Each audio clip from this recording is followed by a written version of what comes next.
श्री श्री कृष्ण और राधा की प्रेम कथा भाग एक। वृंदावन, जहां प्रेम सांस लेता था। बहुत समय पहले वृंदावन की धरती पर हर सुबह एक नई दिव्यता के साथ जन्म लेती थी। यह केवल एक गांव नहीं था, यह एक ऐसा स्थान था जहां प्रेम, भक्ति और शांति का निवास था। यमुना नदी का शांत बहाव, पेड़ों की हरियाली और हवा में घुली बांसुरी की मधुर धुन, सब कुछ मानो किसी स्वर्गीय लोक का अनुभव कराता था। गायों की घंटियों की मधुर आवाज, ग्वाल बालों की हंसी और गोपियों की चहल पहल, यह सब मिलकर वृंदावन को जीवंत बना देता था। लेकिन इस सुंदर संसार का सबसे बड़ा आकर्षण था एक बालक, जिसकी मुस्कान में जादू था और जिसकी बांसुरी में ब्रह्मांड की धुन छिपी थी। वह थे श्री कृष्ण। पहली मुलाकात। जब दो आत्माएं मिली एक दिन, राधा यमुना किनारे टहल रही थी। चारों ओर शांति थी और हवा में एक अनोखी मिठास घुली हुई थी।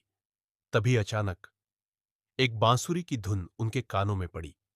वह धुन इतनी मधुर थी कि राधा खुद को रोक नहीं पाई। वे उस धुन की दिशा में चल पड़ी, जैसे कोई अदृश्य शक्ति उन्हें खींच रही हो। और फिर उन्होंने देखा, एक पेड़ के नीचे खड़े कृष्ण आंखें बंद किए बांसुरी बजा रहे थे। उनके चारों ओर एक दिव्य प्रकाश था और उनकी धुन में ऐसा आकर्षण था कि पूरा वातावरण मंत्रमुग्ध हो गया। राधा की आंखें ठहर गईं, उनका दिल तेजी से धड़कने लगा। कृष्ण ने धीरे से अपनी आंखें खोली और उनकी नजर राधा से मिली। उस एक पल में समय थम गया। न कोई शब्द बोले गए, न कोई वादा किया गया, लेकिन दोनों के दिलों ने एक दूसरे को पहचान लिया। आने वाले तूफान की आहट, लेकिन हर प्रेम कहानी में एक ऐसा मोड़ आता है जो सब कुछ बदल देता है। कृष्ण को यह ध्यात था कि उनका जीवन केवल वृंदावन तक सीमित नहीं है। उनका एक बड़ा उद्देश्य था। उन्हें मथुरा जाना था और कंस का अंत करना था। यह विचार उनके मन में एक तूफान की तरह उठ रहा था। राधा को इसका आभास होने लगा था कि कुछ बदलने वाला है, और यह बदलाव उनके जीवन की सबसे कठिन परीक्षा बनने वाला था।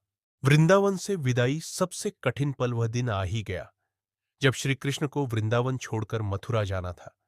कंस का अंत करना उनका कर्तव्य था और धर्म की रक्षा उनका उद्देश्य। पूरे वृंदावन में उदासी छा गई। गोपियां रो रही थीं, नंद और यशोदा का हृदय टूट रहा था। लेकिन सबसे अधिक दर्द राधा के मन में था। वे जानती थीं, यह विदाई शायद आखिरी होगी। कृष्ण ने राधा की ओर देखा। दोनों की आंखों में आंसू थे, लेकिन शब्द नहीं, क्योंकि कुछ भाव ऐसे होते हैं जिन्हें शब्दों में नहीं, केवल दिल में महसूस किया जाता है। अमर प्रेम की सच्चाई राधा और कृष्ण की कहानी हमें यह सिखाती है। प्रेम केवल साथ रहने का नाम नहीं है। प्रेम त्याग, विश्वास और समर्पण का नाम है। सच्चा प्रेम कभी खत्म नहीं होता।